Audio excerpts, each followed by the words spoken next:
براستی ما گهدار کرد کسی که درکتی کوادری گود هلبجارتنی درکت کمیته ناوین ده پارتی ده کسی عین وقت دلی مرود خوازی يعني وقت امید اوشنا وقت هيمن هورامي وقت عبد الله شاخوان افناس قورن يوك عربي الشقورن ده بارتي ده نماذج يقولوا قاعد دركتنو وقال لك ايوك وانا جي طبعا يعني امكار بيجن بي بارتيش خو كونغركي قال لك يبريكو بيك وبرز وهيجا وسركفتين دركت دو هيفيا چارنكاري كردستاني هيفيا وان لسربي كونغري هبو انو قالوا اف كونغرايا جبرقو دجمني كردا باش شغلي وتايبه دجمني بارتي وريبازا برزاني قال لك ببختي ودرو ونفاق او ذكرن انه كانه بارتي نكوكي وهنو لكارو كونغري خب جيبك وهكذا تشتندد قوتن وخشتن وارن خراب او يعني اوجي رسالك وكبي ناماكش تمامي كسي ذكرش ودجي كرداد شغلي ودجي فيري باجت شغلي نامه جوارشو انه بارتي واستقرارها به وبشكتنها به وبسركها به وسركفتنتي وتيدا به ومادن جنابي برزاني يعني وقت قمت بجنابي برزاني يعني براستي يا شارنكاري ملتي كرد برزاني دهي برزاني نج هرميتنير كاردك وجريمتنير شغله يعني ما مصطفى محمد بيجمان قطار السروق مسعود بارزاني دمك دنوي دست بك اگر دست بكر اما يكسر تماشاوان را بواشينن باشه بحث هيفي واميدان كر ما مصطفى محمد سعيد چه هيفي واميد سر في كونغري هاتن دانين چه بو بارتين چه بو هريما كردستاني به چه بو روجاوای كردستاني به چه بو پارچين دين روجاوين كردستاني به لأن هيفيا السروانا دشبيكي دي أف كونغر سركفتنا وي تشكاري بك وك نرينا مدي وك قم دشوفين وك قم بيجي باشا روجي دي بيشا روجي دي تشكاري بكرن وي كاربي أو نكوكي دي اندر حتى جيبي كين بك نهي لبضام بارتية دنفي أف بارتية قدامي وعند ألفا خلقي دي مخابن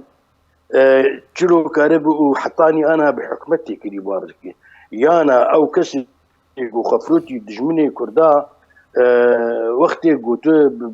بقشاوت بهشكايت تكليا بيربك ممكن كردستان بخوا تبقى ضحيه وينا ليه حكومتك برزاني هي باس مثلا باش زان شروتي كليتي بك ابدا بيجين سركفتنا في كونغري بالدسبيكي دي ويكارب استقراري كردستاني تشيكي بالتمامي ددو ناماكج حكومتها اتحادية بشيلة البارتيا ما سركفتية نوقفاني دنه نوقفاني جو بخد بموقف كي درنم يكيتين البارتيا هاني مسألة كردي نام بزغريكا كردي بكردستاني دي بالتمامي بجيبته بندي صدوشل دستور عراقي دي بندي بيشمرقا بندي نفط وغازي افتشتانا تردي يعني موقعكي خرطج بارتير تشي دبي دو قارب حكومتها اتحادية رقفتو قوبك وجدريك خرط نسبتي هندري هريم نسبتي فان برشي ديني كردستاني وتايبت اما كردي روجافا كردي روجافا يعني ام هيفيك برمزن سر في بارتي داتينن وتايبت سر جنابي برزاني داتينن يعني هي كمي جو دهيلي جو او كسي جو كتي واركي نما يعني تشاؤم بري نجار النابي برزاني تي وجودي شحناتي دنتيني يعني خرد او دب يعني ام بهيفين جو بالنسبه كردي كردستان روجافا وتشتكي ام جولو تخمير دكن وكارب خدمتك مستربك بيتشلو كاريبو كوباني دست داعش خلاص كي ورغم داعش مخططك خراب بو قال لك دولة هرمي دي شريك بو وبلكي او كسي جو خد دي برد خباتي تقدر كوباني دا اوخا شيلكي في خراب يبو ليه برزاني كاريبو افتشتايا بشكينه وكوباني محررين داعش وبتكنترولا داعش باشا او هي جول فيدك كردستان روجافاجي او كارجمر بيكرن او هي ما جو برزاني شو تفسير نكتي فري بخورتي ملف كردي يفتو جو بك فان دولة زولهزة تش روسابي تش امريكان تش اوروبي بن تش حتى ابي جو انا احتكار ملف كردي كنو خوازن كردا بيشينن بوار هيدي ينفوزي وانجي زعيب كذا ما دام بارتي خرده به دجمني بي عكس وي زعيب كذا ان شاء الله پرسا من ابو کو چاوا پارتیا دموکراتا کردستانی د چارچوبه 76 سالان ده کاریبو لسر بنگها ریبازا بارزانی نمر ریبازا کردیاتی پاراستن لسر وی یکی بکه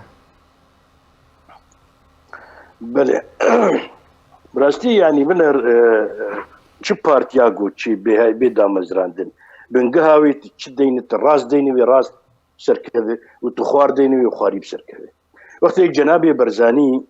بنگها پارتی دموکراتی کردستان خیلی دامزراند ل چلو ششاده غناسکر برزانی و چغی گاون دانی اساسن دانی گو اف پارتیا هانی تبگو پارتیا کردستان عراقیه لی خدمتا پرچی کردستانی دیجی بکه و هشت پرورده کرد اندامی خواه کوادری خواه سر دی ریبازی انو ام خدمتا جمعتا ام کسی قام کارن ام خدمتا وان بکن تشتيق ممكن بياني وسر دي اساسي حطاني انها ما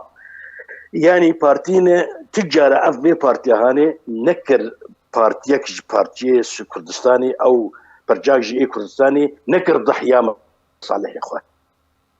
دائما تكليب كير بكرين نسر حسابي ويبرشي كردستاني يعني وقت يقول سوري تكليب نظامي سوري ذكر نسر حسابي بارتيا سوري او نسر حسابي تفقرا سوري ولو نفسها او تركارجي ذكر ولو وايران يجي ذكر وتبقوا محاولات قال لك دهات انكرن وكاربن ويجري تشكي تشندبكن اللي في بارتيا هاني كاريبو حفاظ خبكر شمكي بنقهك ساغلام هاتي بودانين بنقهك جنابي برزاني قابا قو ايه بدود استلام كر جنابي سلوك برزاني مسعود برزاني نفسها ريبازي مشان نفسها نريني مشان بالعكس بيشترجي خس طورا جيبو فينا تأثير بارتي كردستاني قشتك في بارتي هاني نهش سر حسابي وانا تكلي خب اي جهد بك تم خص خدمتها وبك يعني تبي رامز دي لقاء كما بجنابي سروك ركر شد قول جمره تقول لما نرنم تكليا بكردك ام جهتك ام بدولتها تشتكي تكليا بكن هون سياسة خو نسر اساس برسمين ام مصالح ما هن مصالح وان ايوه هون شو سياسة برسمين بشتاوا بدن